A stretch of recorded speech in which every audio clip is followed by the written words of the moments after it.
You're getting a two for today. Yes, you are. I am meal prepping for post-surgery so that Phil doesn't have a whole bunch to figure out, and do. So I'm trying to get everything done right now. Today I'm making ham and cheddar chaffles. Yes, I am. So I'll take you along for that.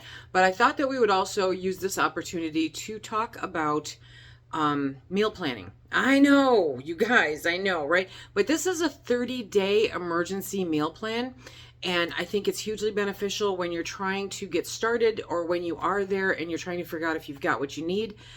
We were talking a little bit about menu planning and rotating your stock in Pantry Pals last night.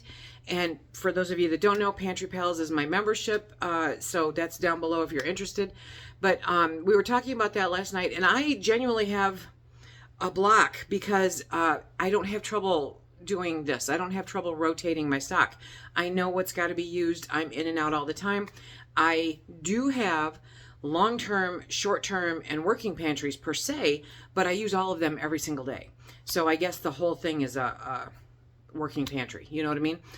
So we're going to talk a little bit about how to create a 30-day emergency meal plan while I'm making some ham and cheddar chaffles. Yes, let's get started. Hello, everybody, and welcome to SuttonsDaze. If you're new here, my name is Lisa. We are all about pantry preparedness. That is my third pot of coffee, my friends. Yes, okay. This one's decaf. I'm taking it for the team. But I have a whole bunch that I'm trying to get done in a very short window. And so you guys are coming along for the ride. Let's get started. A 30-day emergency meal plan is designed to ensure you have enough food for 30 days during an emergency when resources and fresh food may not be available. This literally can be anything, any reason, okay? Natural disasters, economic hardships, personal crises, power outages, they can create a need for this plan. Having a meal plan helps you not just stack food that can, while it can sustain you, it may not create like a meal like you're used to. And so you're going to be a little, I don't want to say hesitant, but not totally into using it, Having a meal plan will help you understand the importance and the practicality of the preparedness and of the plan for preparedness. I have so much fun making chaffles. Okay, so the egg and the cheese mixture is all combined in here, and that's all I put in there, egg and cheese, because I'm exactly that difficult, okay? And I'm going to add, I'm going to try this. I made a mess. I'm going to add a little less than a quarter cup to each one, just to get that base coverage. And the iron is hot. Okay.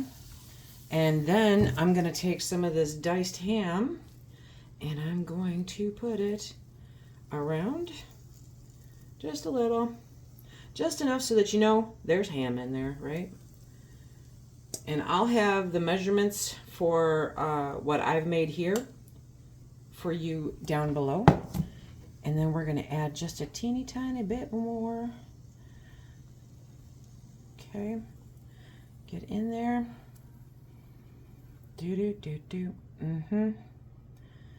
And then we're going to close it. And it will tell me when it's ready. Step one in creating this 30-day emergency meal plan is to identify any and all dietary preferences or necessities like allergies or texture or anything like that. You want to identify those. You should be doing that anyway while you're building your pantry. The other thing to identify is caloric needs. That's going to be dependent on age, activity, all the different things. I will link a video at the end of this that will help you determine that. You want to make sure that you're making your meal plan realistic, okay? It's practical and realistic. Those are the two key factors right there. And you want to make sure that you're meeting the individual nutritional needs of the people that you're preparing for. You want to plan for some shelf-stable foods. Super important when you're looking at any kind of crisis, because if the power's out, if a storm knocks the power out, if finances knock the power out, okay, you want to make sure that shelf-stable food is there so that you can sustain everyone. So you're going to look at a few different things. Number one, proteins. That's your canned meats, your nuts, your seeds, your freeze-dried options, okay? Number two is your carbs. That's your rice, your pasta, your grains, and your oats. If you're diabetic, moderate. Fats, So you want to look, the good news is in your nuts, there's some oil. In your peanut butter, there's some oil, right? But you want to look at alternatives like lard and coconut oil and olive oil because, and again, don't buy a whole bunch because they only last so long. And stop telling me to put it in my oil lamp if they go rancid because it stinks. It just stinks, people, okay? Number 2, fruits and vegetables. So look at your canned, your dehydrated, and your freeze-dried options because as many times as you can be redundant with the different options, you're that much more prepared. You want to be sure to calculate portion sizes, right? And, calories because that's important, and the meal frequency. So if you're somebody who only eats once a day, you've got to make sure you've got those calories in there, baby. And if you're somebody who eats multiple times a day or part of your family eats multiple times a day, that's something you have to factor in also. 3 meals a day times 30 days times your family size, right? You're going to have to figure that out. Simplify with prepackaged portions for easier calculation. Like a can of beans equals 2 servings, or a can of fruit equals 2 servings. So once you figure that out, you're good to go. Figuring out the serving size helps to prevent you from overestimating or underestimating what is needed during an emergency situation. Step number 5 is to create a 30-day meal rotation plan. It's not as hard as it sounds, okay?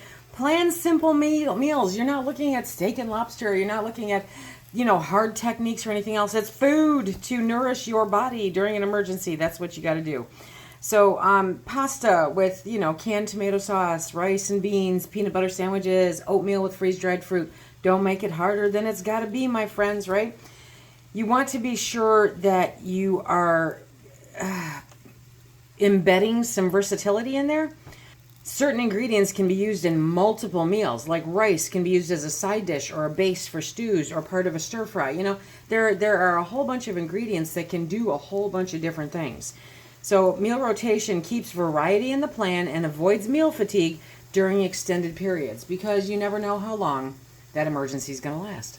You've done the hard part. You have done the hard part. You have said, okay, this is what we're going to have, and this is what we like, and these are the issues that we have with, allergies or textures or anything like that. Now, let's sit down and let's figure out the ingredients for these meals. Yeah.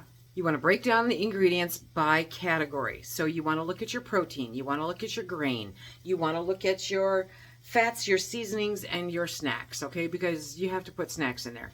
Who doesn't snack anymore? Make sure that you're providing, a balanced diet for whatever that entails in your household. I'm going to link a video at the end of this one that will help you determine how much of each item you need for the people in your household. It's not something that I can do for you. There's no one size fits all, literally, on any part of the world, anywhere. So definitely you want to take a look at that and figure out the math for figuring out what your household needs as far as food.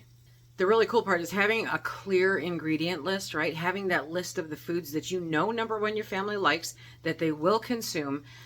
Once you have that ingredient list, that gives you that basis for shopping. That tells you what you have. You can look in your pantry today and then what you need in order to top it off so that you too are covered for a 30-day menu plan. I got 17 chaffles done. Yes, I did. 17 chaffles for the freezer. You want to make sure to include some non-food items, obviously. So you want to make sure that you have manual can openers, right? You want to make sure that you have cooking utensils, pots, portable stoves, that kind of thing. Portable stove can be something as simple as a chafing dish, a fondue pot. That's my favorite. A rocket stove if you're so inclined. But you want something that you can move around, when the need occurs. You also want to make sure to include water. Water is life. No meal, absolutely no meal is complete without the tools and the water necessary for food preparation. Now here's the fun part, right? Because it's not just about stacking it up, it's about knowing what to do with it. So you want to do some practice runs. You want to do some trial runs, my friends. Maybe a 30-day challenge, right? January, we have the January Pantry Challenge coming up. So if you want, you can participate in that. You can try it beforehand. You can try it after. You want to tweak your meal plan, so as you try these things, you want to tweak them so they better fit you, your lifestyle, the emergency that you're preparing for, and test it. Because if you test it, it ensures that when an emergency occurs, there's practical application there. You know what you're doing. You're not just talking about it. There's my chaffles. Yes. Now that doesn't include the 4 that I destroyed by accident, but that's okay. I'll feed those to the chickens. So these are going to cool off very nicely first, and then I will package them up, put some wax paper in between them or some parchment paper in between, and then put them in the freezer. And then poof, easy breakfast while I'm recouping. I know you guys are clock watchers, so you've been watching that, right? I got to move that clock. So it doesn't take that long. It actually took a little bit longer than normal because I'm recording a video while I'm doing it, but chaffles are super easy. So is menu planning. So is meal planning for a 30-day emergency meal plan. Sit down, figure it out. You got this.